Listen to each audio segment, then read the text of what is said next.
فَإِذَا بَلَغَتْ خَمْسًا فَفِيهَا شَاةٌ، تو جب وہ اونٹ 5 کی تعداد کو پہنچ جائیں تو ان میں ایک بکری. ہاں. وَمَنْ بَلَغَتْ عِنْدَهُ مِنَ الْإِبِلِ صَدَقَةُ الْجَزْعَةِ وَلَيْسَتْ عِنْدَهُ جَزْعَةٌ وَعِنْدَهُ حِقَّةٌ فَإِنَّهَا تُقْبَلُ مِنْهُ الْحِقَّةُ وَيُجْعَلُ مَعَهَا شَاتَيْنِ إِنِ اسْتَيْسَرَتَا لَهُ أَوْ 20 دِرْهَمًا. اب ایک سوال یہ پیدا ہوا کہ یہ بتایا گیا کہ اتنے اونٹ تعداد پہنچ جائے تو اس میں جزا ہے، اتنے پہنچ جائے تو اس میں حقہ ہے. اب فرض کیجئے کہ تعداد اتنی پہنچی اونٹ کی کسی کے نزدیک کہ اس میں جزا فرض تھا اور جزا اس کے پاس نہیں ہے، حقہ ہے اس کے پاس. تو اب کیا کرے؟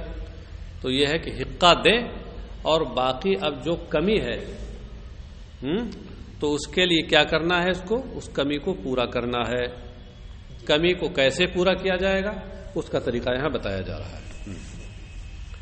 اور جس کے پاس اونٹوں میں جزا کا صدق کی زکوٰۃ ہے، یعنی زکوٰۃ میں جزا جس کے واجب ہو، لیست عندہ جزا، اور اس کے پاس جزا نہیں ہے، 4 سالہ بچہ نہیں ہے، وَإِنَّهُ حِقَّةٌ، اس کے پاس 3 سالہ بچہ ہے. 3 سالہ کہ 2 سالہ؟ 3 سالہ، 3 سالہ حقہ، 3 سالہ بنت لبون 2 سالہ. فَإِنَّهَا تُقْبَلُ مِنْهُ الْحِقَّةُ، تو اب اس سے حقہ ہی قبول کیا جائے. یہ زکوٰۃ وصول کرنے والا حقہ ہی لے لے اس سے. وَيَجْعَلُ مَعَهَا شَاتَيْنِ إِنِ اسْتَيْسَرَتَا لَهُ، اور حقہ کے ساتھ 2 بکریاں وہ مقرر کرے اگر 2 بکریاں اس کے پاس میسر ہوں. اور 2 بکریاں نہ میسر ہوں تو او 20 درہمن، یا 20 درہم، 10 درہم کی 1 بکری، 20 درہم کی 2 بکریاں، اس طریقے سے. ومن بلغت عندہ صدقۃ الحقہ ولیست عندہ الحقہ وعندہ الجزع، اور جس کے اونٹ حقہ کی زکوٰۃ کی تعداد کو پہنچ جائیں، جس میں حقہ ہوتا ہے، حقہ یعنی 3 سالہ بچی جس پر واجب ہوتی ہے.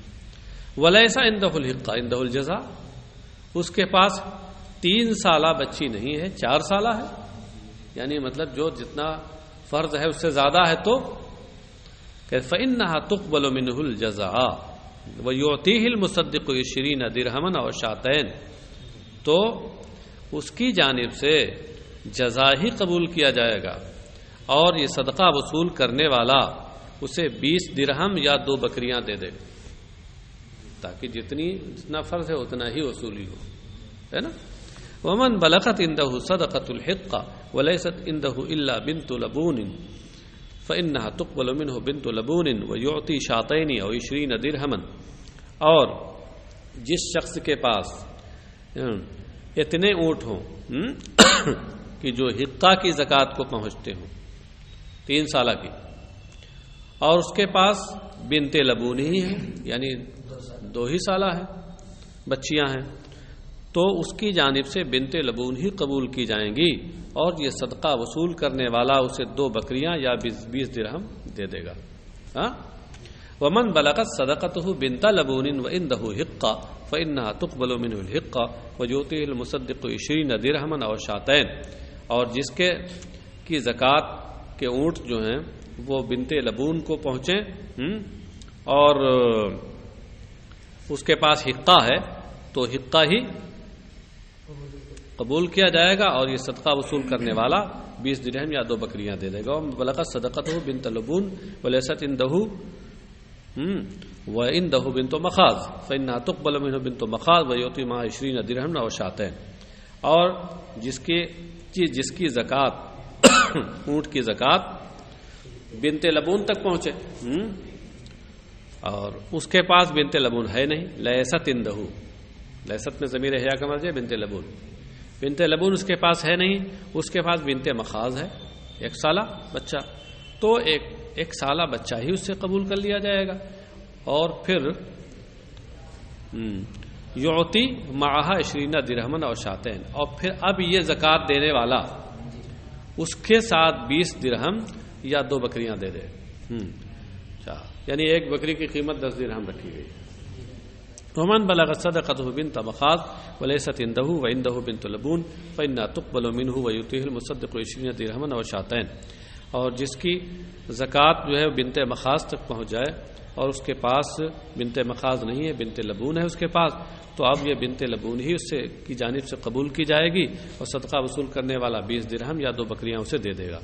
فإن لم تكن عنده بنت مخاض على وجهها وعنده ابن لبون فإنه يقبل منه وليس معه شيء. اور اگر اس کے پاس بنت مخاض نہ ہو، بنت مخاض مطلب کیا ہے؟ 1 سالہ بچی نہ ہو، مادہ بچی، عنده ابن لبون، بلکہ اس کے پاس 2 سالہ نر بچہ ہو، ابن ہے نا، فإنه يقبل منه، تو وہ نر ہی قبول کیا جائے گا، نر 2 سالہ. ولیس معه شیء، اس کے ساتھ اب کچھ نہیں. اصل میں یہ ہے کہ چونکہ نسل، خاص طور سے اونٹ میں نسل کی کس سے بڑھتی ہے اس کی قیمت زیادہ ہے اونٹوں میں، تو اس لیے اس میں زیادہ اہمیت مادہ بچوں کی ہے. دیکھیے پورے زکوٰۃ میں مادہ بچے رکھے گئے، اب کسی کے پاس نہیں ہے تو اس صورت میں وہ نر بچہ کو دے دیا گیا. وفی صدقۃ الغنم فی صائمتها، یہاں تک تو اونٹ کا معاملہ ہو گیا. اب اس کے بعد اب بکریوں پہ آئیے، بکریوں کی زکوٰۃ، یہ بھی وہی چل رہا ہے خط پورا. وفی صدقۃ الغنم فی صائمتها اذا كانت 40 الى 20 و 100 شاۃ، تو الى 20 و 100 شاۃ، فإذا زادت على 20 و 100 الى 200 ففيهما شاتان. اور بکریوں کی زکوٰۃ میں فی صائمتها، ان کے صائمہ میں، یعنی وہ جو صائمہ ان جانوروں کو کہتے ہیں جو پورا سال یا سال کا بیشتر حصہ چر کر گزارتے ہوں. تو یہ کہتے ہیں اذا کانت 40 الی 20، یہ جب یہ 40 سے لے کر 120 تک ہو، تو اس میں 1 بکری ہے. کم سے کم 40، اگر 39 ہیں تو اب صورت میں زکوٰۃ فرض نہیں ہے. 40 بکریاں ہوں تو اب 40 سے لے کر 120 تک یہ ایک ہی نصاب ہے، 1 بکری. فَإِذَا زَادَتْ عَلَى 20 و 100 إِلَى 200 فَفِيهَا شَاتَانِ. اور جب اب 120 سے زیادہ ہو جائیں 200 تک تو ان میں 2 بکریاں ہیں. فَإِذَا زَادَتْ عَلَى 200 إِلَى 300 فَفِيهَا 3 شِيَاهْ. اور جب 200 سے زیادہ ہو جائیں، 200 میں تک تو 2 بکریاں ہیں، اور 200 سے زیادہ ہو جائیں 300 تک تو اس میں 3 بکریاں ہیں. فَإِذَا زَادَتْ عَلَى 300 فَفِي كُلِّ 100 شَاةٌ. اور جب 300 سے زیادہ ہو جائیں تو اب ہر 100 پر 1 بکری. یہ حساب ہے. فَإِذَا كَانَتْ صَائِمَةُ الرَّجُلِ نَاقِصَةً مِنْ 40 شَاةٌ وَاحِدَةٌ فَلَيْسَ فِيهَا صدقۃ الا ان یشاء ربها. کہتے ہیں اور جب کسی انسان کے چرنے والی بکریاں 40 سے 1 بکری بھی کم ہو، یہ واحدۃن شاۃن واحدۃن یہ ناقصۃن کا فاعل ہے، اور ناقصۃن یہ کانا افعال ناقصہ جو ہے اس کی خبر ہونے کی وجہ سے منصوب ہے. سمجھو، صائمۃ الرجل کانت فعل ناقص کا اسم اس لیے مرفوع، اور ناقصتن اس کی خبر اس لیے منصوب. اور شاتن واحدتن یہ کیا ہے؟ یہ ناقصتن کا فاعل، اور فاعل مرفوع ہوتا ہے، اس فاعل کا بھی تو فاعل ہوتا ہے، اس لیے یہ بھی مرفوع. تو اب ترجمہ کیا ہوگا؟ اور جب کسی شخص کے صائمہ بکریاں 40 سے 1 بکری بھی کم ہو، فَلَيْسَ فِيهَا صَدَقَةٌ، تو اس میں اب زکوٰۃ نہیں ہے. الا یشاء ربها، الا یہ کہ اس کا مالک چاہے دینا ہی چاہے تو نفل طور پہ دے سکتا ہے. وہ تو ایک بھی بکری نہ ہو، دینا چاہے دے سکتا ہے، کون روکتا ہے. ولا تخرج فی الصدقۃ حریمۃ ولا ذات عوار ولا تیس الا ما شاء المصدق. اور زکوٰۃ میں نہ تو انتہائی بوڑھی بکری دی جائے گی، انتہائی بوڑھا جانور دیا جائے، بوڑھی بکری دی جائے. ولا ذات عوارن، اور نہ عیب دار. عوار کا معنی عیب اور نقص. ولا تیسن، اور نہ ہی بکرا نر، الا ما شاء المصدق، مگر یہ کہ صدقہ وصول کرنے والا جسے چاہے. صدقہ وصول کرنے والا وہاں ضرورت محسوس کر رہا ہے کہ اب نر کی ضرورت ہے تو وہ لے سکتا ہے. ولا یجمع بین متفرق ولا یفرق بین مجتمع خشیت الصدقہ. اس کو غور سے سنیے. اور بکھری ہوئی جانوروں کو یکجا نہیں کیا جائے گا. یوں ترجمہ کیجیے، خشیت الصدقہ. خشیتہ نسب کے ساتھ یہ مفعول لہو ہے. زکوٰۃ کے اندیشے اور خوف سے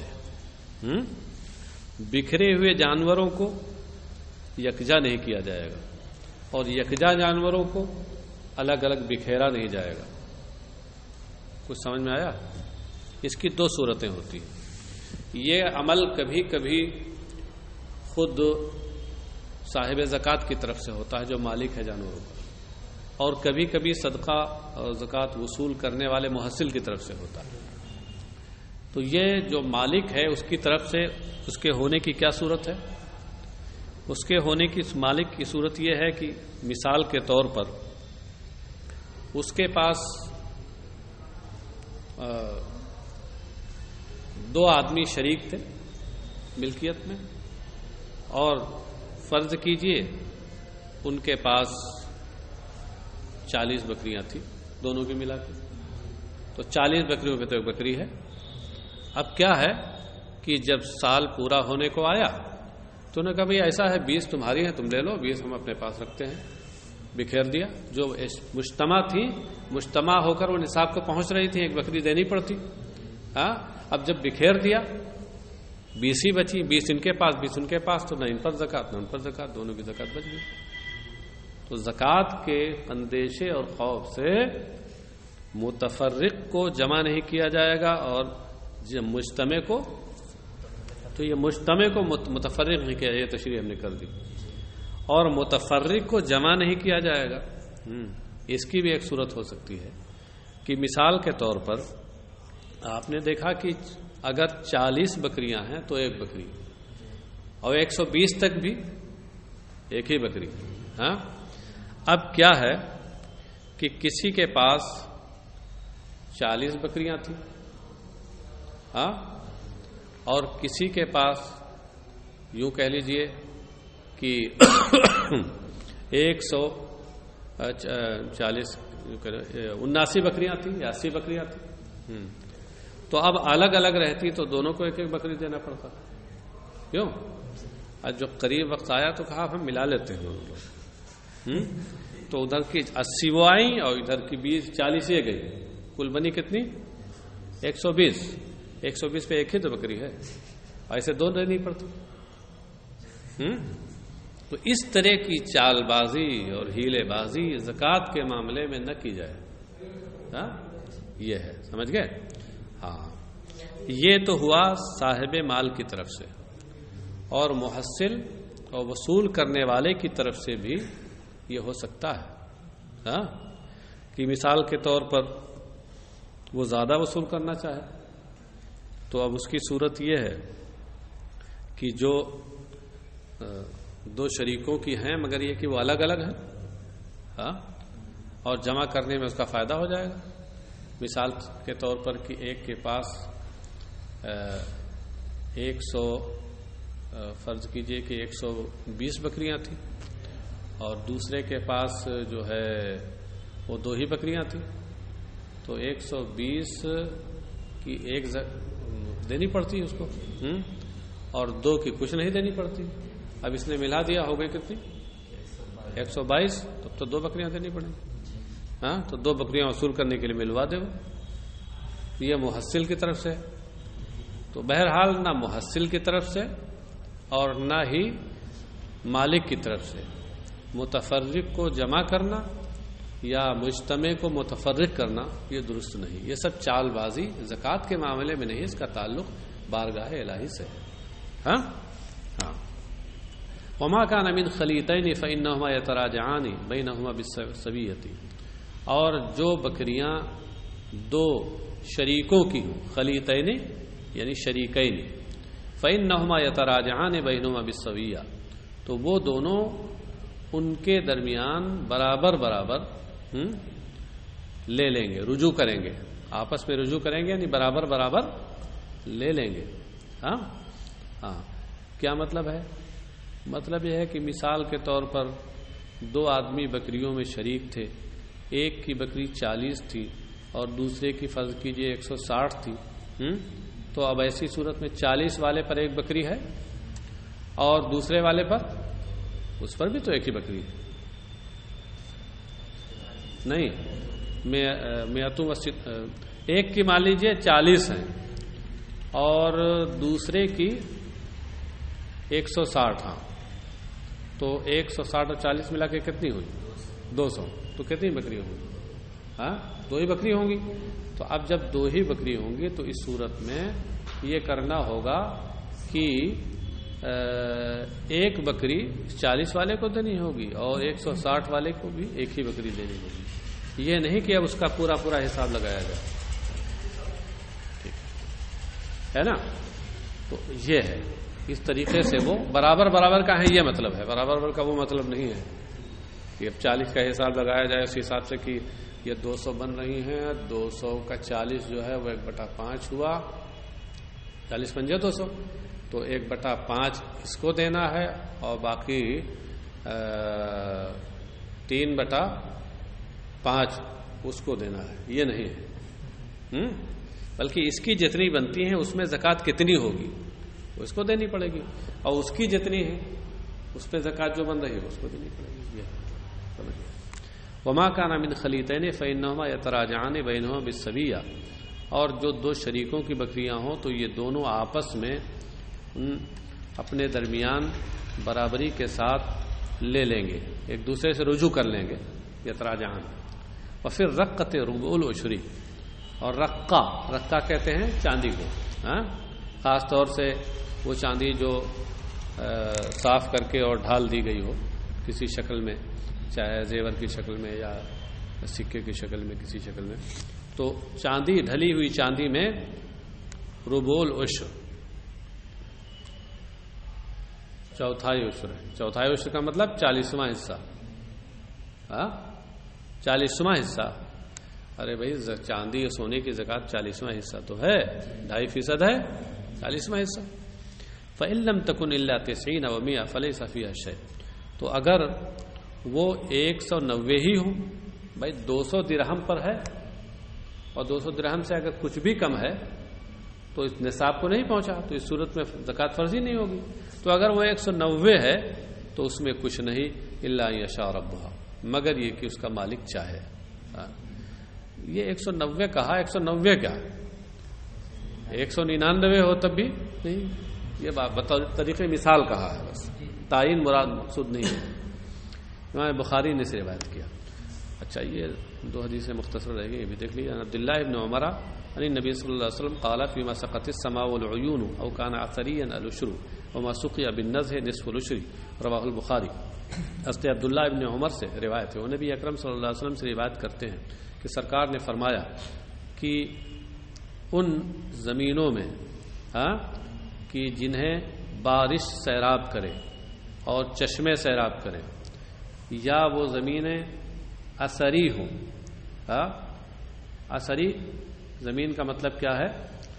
اثری زمین کا مطلب یہ ہے کہ نالے اور نالیوں سے وہ سیراب کی گئی ہوں، یعنی جہاں پر وہ زمین ہے بغل ہی میں نالا ہے، کوئی تو کاٹ دیا، پانی آ گیا، تو اس میں کوئی بہت زیادہ مشکل نہیں ہے کام، تو گویا ایسے جیسے زمین آسمان نے سیراب کیا اس کو۔ تو ان میں کیا ہے فرمایا اس میں کہ اس کے اندر عشر ہے. اس طرح کی یعنی جن میں آدمی کی اپنی زیادہ محنت سینچائی میں نہیں ہے تو اس میں عشر ہے 10واں حصہ. وما سقی بالنضح نصف العشر، اور جو سینچائی کے ذریعے سے جس کو سیراب کیا گیا، آدمی کی اپنی محنت ہوئی، اس میں پانی کہیں سے لے کے آیا لگایا، جیسے آج کل خرید کے لوگ پانی لیتے ہیں پمپنگ سیٹ سے یا کہیں سے بھی لا کر کے، تو اب اس میں کیا نصف عشر ہے. اور اس میں اعتبار اکثر کا ہے، والحکم للغالب والحکم للاکثر. ہاں نصف عشر کا مطلب کیا ہے؟ 20واں حصہ. جی ہاں ٹیوب ویل میں بھی تو ظاہر سی بات ہے اس میں نصف عشر دینا ہوگا، 20واں حصہ. رواه البخاری. عن ابي هريره قال قال رسول الله صلى الله عليه وسلم العجماء جرحها جبار والبلبير جبار والمعدن جبار وفي الركاز الخمس متفق علیہ. حضرت ابو ہریرہ سے روایت ہے، انہوں نے کہا کہ رسول اللہ صلی اللہ علیہ وسلم نے ارشاد فرمایا بے زبان جانور کا زخم جبار ساقط اور باطل ہے. عجمہ سے مراد کیا ہے؟ بہیمہ، چوپایا. میں نے قریب ترین ترجمہ کر دیا. عجمہ گونگے کو کہتے ہیں، بے زبان. عجم گونگا بے زبان. ہم لوگوں کو یہ عرب جو ہے وہ بے زبان سمجھتے تھے. نحن افصح العرب كلهم اجمو، کہتے تھے کہ ہم عرب کے زبان آور لوگ ہیں، صاف صاف بولتے ہیں، اور یہ سب باقی تو بے زبان ہیں. تو چوپایوں کو بھی عجمہ کہا جاتا ہے. انسانوں کے لحاظ سے وہ بے زبان ہیں، حالانکہ زبان والے ہیں وہ بھی، لیکن انسانوں کے لحاظ سے بے زبان ہیں. تو عجمہ کا معنی کیا ہے؟ چوپایا. تو چوپائے کا جو زخم ہے جبارن یعنی باطل ساقط. چوپایا اگر کسی کو دن میں زخمی کر لے اور اس کے ساتھ مالک نہ ہو یا مالک کی طرف سے کوئی مقرر نہ ہو تو اس صورت میں اب اس زخم پر کچھ نہیں ہے، ساقط ہے. ہاں اگر رات میں وہ کسی کو زخمی کر دے یا دن ہی میں زخمی کرے، اس کے ساتھ خود مالک ہو یا مالک کی جانب سے دیکھ ریکھ کرنے والا چرواہا ہو، تو اب اس صورت میں وہ ذمہ دار ہوگا اور اس زخمی کا جو تاوان بنتا ہے وہ دینا پڑے گا. آپ سمجھے؟ رات کی بات اس لیے ہے کہ رات میں عام طور سے جانور باندھے جاتے ہیں اور اس نے نہیں باندھا، چھوڑ دیا، اس نے کسی کو زخمی کیا، تو اس کا مطلب اس کا دخل ہے اس میں. والبیر جبار، اور کنواں یہ بھی جبار ہے، ساقط ہے. کیا مطلب ہے؟ کہ کسی نے کسی شخص کو کنواں کھودنے کے لیے مزدوری پر مقرر کیا، اب کنواں اس کے اوپر کھودتے کھودتے گر گیا. تو اس صورت میں اب اس کھودوانے والے پہ کچھ نہیں، اس کا دخل کچھ نہیں ہے اس میں. ہاں یوں ہی اس کا ایک معنی اور یہ بھی ہو سکتا ہے کہ کسی نے کنواں کھودوایا لیکن وہ مین راستے پہ نہیں ہے، الگ کہیں ہے، راستے سے ہٹ کر. اب اس میں کوئی جا کر کود پڑا، مر گیا، کوئی جانور مر گیا، کوئی انسان مر گیا، تو ساقط ہے، اس پر اب کچھ نہیں ہے، مالک پر کچھ نہیں ہے. والمعدن جبار، اور کان یہ بھی ساقط ہے، اس پر کچھ نہیں. مطلب کہنے کا کسی شخص نے کسی کو کان کھودنے پہ لگایا، کوئلے کی کان، سونے کی کان، چاندی کی کان، اور اس کے بعد وہ کھودتے کھودتے کیا ہوا، کان اسی کے اوپر گر گئی، وہ مزدور اسی میں مر گیا، تو اب شرعاً اس پر کچھ نہیں ہے کیونکہ اس کا اس میں دخل نہیں ہے. اور یوں ہی دوسری صورت یہ ہے کہ وہی دوسری صورت جو بیر والے میں ہم نے بتائی تھی. اور پھر رکاز الخمس، اور کان میں 5واں حصہ ہے. متفق علیہ، حدیث متفق علیہ. 5واں حصہ کا مطلب کیا ہے کہ اگر یہ سونے چاندی کی کان ملتی ہے کسی کو، قدرتی طور پہ اس میں سونا چاندی ہے، تو جو نکلے گا اس کا 5واں حصہ اس کے ذمے راہ خدا میں دینا فرض ہے. سمجھے؟ ہاں. اور یہ رکاز سے مراد معدن اور کان ہے حنفیہ کے نزدیک، اور دیگر ائمہ کے نزدیک رکاز سے مراد دفینہ جاہلیت ہے، کہ اگر کسی کو دور جاہلیت کا دفینہ مل جائے، ہاں خزانہ، تو اب اس صورت میں اس پر 5واں حصہ ہے.